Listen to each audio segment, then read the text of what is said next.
The morning light came slow across the Briggs farm, touching the frostbitten fields with dull gold sheen.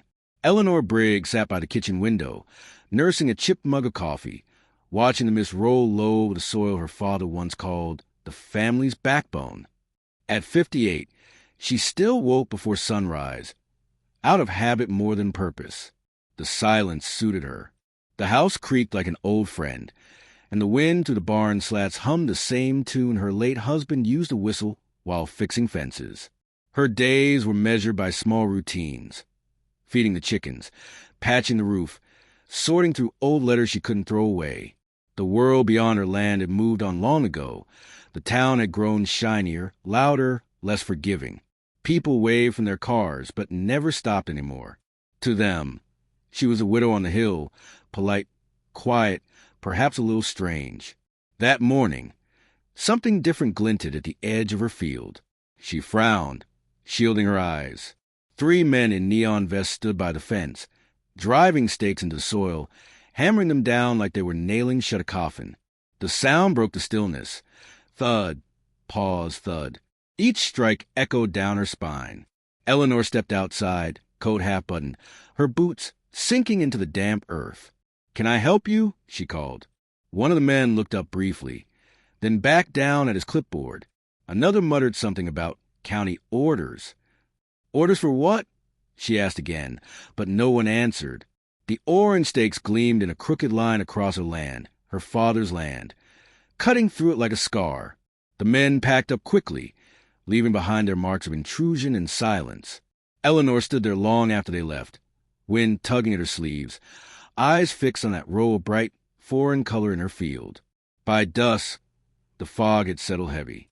From a road below, headlights passed, slowing for a moment before speeding up again, as if the whole town already knew something she didn't. And by morning they did. By the next morning, the quiet hum of Eleanor's world had changed. The air itself seemed to carry whispers, voices that fell silent when she entered the post office, glances exchanged behind windows as she drove through town. On the bulletin board outside the diner, a single sheet of paper fluttered in the wind. Town council meeting. Proposal for community dog park. Beneath the bold letters, her address was printed plainly. Her farm. She drove home with trembling hands, the steering wheel slick with sweat. That night, she sat at her kitchen table, reading the notice again and again until the words blurred. Eminent domain. She mouthed the phrase, tasting its sharpness. They were taking her land, legally, cleanly, like it was just another transaction. At the meeting 2 days later, the town hall smelled of coffee and varnish. Rows of familiar faces filled the seats. People who had once shared casseroles after her husband's funeral, who had borrowed her tools and returned them with smiles. Now they avoided her eyes. Mayor Paul Kendrick stood at the front, smiling like a man doing God's work. His voice was polished, heavy with rehearsed warmth. "This project will bring families together," he said. "Green spaces improve property values, community spirit. By destroying mine?" Eleanor's voice broke through, sharp enough to silence the room. Heads turned. Paul's smile thinned. "Mrs. Briggs, the county will offer fair compensation." "Fair?" She laughed once, bitter and small. "You mean cheap." Julia Wren, the developer, leaned forward from the front row, her manicured hands folded. "We understand your sentiment, Eleanor, but progress." "Progress." Eleanor snapped. "You people don't even walk your dogs. You drive them to parks built over graves." Murmurs rippled. Someone muttered that she was being dramatic. Another whispered, "Poor woman," as if grief were madness. When the vote passed, unanimous, efficient, merciless, Eleanor sat frozen. Paper rustled, pens clicked, chairs scraped. Life moved on without her consent. Outside, rain began to fall in steady, cold lines. She didn't go home immediately. Instead, she drove the perimeter of her land, headlights sweeping across those orange stakes now half buried in mud. The council's letter waited in her mailbox when she returned, neat, official, and final. By morning, the surveyors would be back. And this time, she would not watch quietly. When the bulldozers came, Eleanor wasn't there to see them. The farmhouse stood silent, Curtains drawn, mailbox overflowing with unopened letters. Neighbors whispered as she finally broken. Sold the place and left town in shame. Someone claimed to have seen her boarding a bus at dawn with a single suitcase. By the second week, even the local paper wrote her off.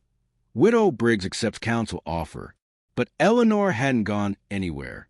In a rented room above a closed feed store in the next county, she spent her days in silence, the hum of fluorescent lights her only companion.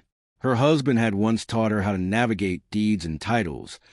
Land as leverage, Ellie. Never forget that. Those words had been a comfort once. Now, they became her weapon. She studied property maps spread across the table, tracing roads with trembling fingers. Every gravel path, every sliver of dirt leading to her old fields, she marked them, cross-checked ownership, and made calls. Small parcels, forgotten lots, hunting leases. She bought them through quiet shell companies, using the savings her husband had left and every bit of credit she could scrape together. No one noticed. No one asked questions. In a town that had erased her, her absence was convenient. By the time the dog park project reached construction phase, Eleanor owned every inch of land that touched it. Legally, irrevocably. The first sign of trouble came when delivery trucks found lock gates where roads used to be open. Then the surveyors returned and discovered new fencing, taller, reinforced, unmarked. Private property, the signs read, each one signed EB Holdings.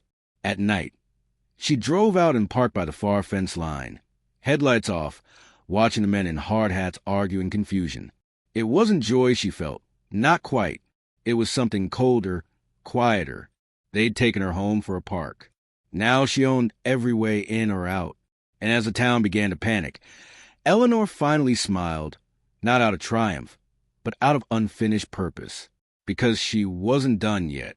The first trucks arrived before dawn, their headlights cutting through the fog like pale blades. When the drivers reached the main road, they found it blocked, steel gates welded shut, chains coiled like serpents, and signs reading private property. Trespassers will be prosecuted. The town called it vandalism. Eleanor called it closure. She watched from the window of her farmhouse, the one she'd quietly bought back under another name. The land was hers again, though not in the way it used to be. On the local news, a young reporter stood in front of the barricades, shouting over the wind. Authorities suspect coordinated sabotage, she said, her words trembling. The park project remains indefinitely delayed. Eleanor muted the television. The silence in her living room was almost holy. Cameras she'd installed along the property line blinked faintly on her screen, capturing headlights turning away, men swearing under their breath. She didn't have to lift a hand anymore. Her plans had already sealed themselves into the soil. Mayor Paul Kendrick visited the site himself one evening, wearing his press coat and that same unshakable smile. She saw his car slow near the gate, idling too long. Then the camera feed flickered, static swallowing the image. When it cleared, the car was gone. For 3 days, search teams combed the woods and creek beds. Reporters called it an unfortunate accident. Some whispered about the unstable widow with cameras, fences, and too much land to patrol. Eleanor said nothing.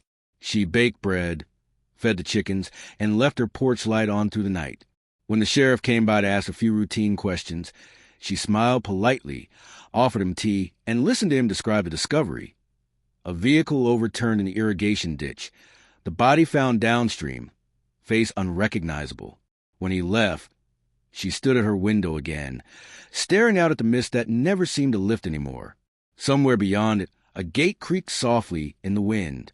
She didn't feel victory, only stillness, deep and wide as the fields. The town stayed quiet for weeks.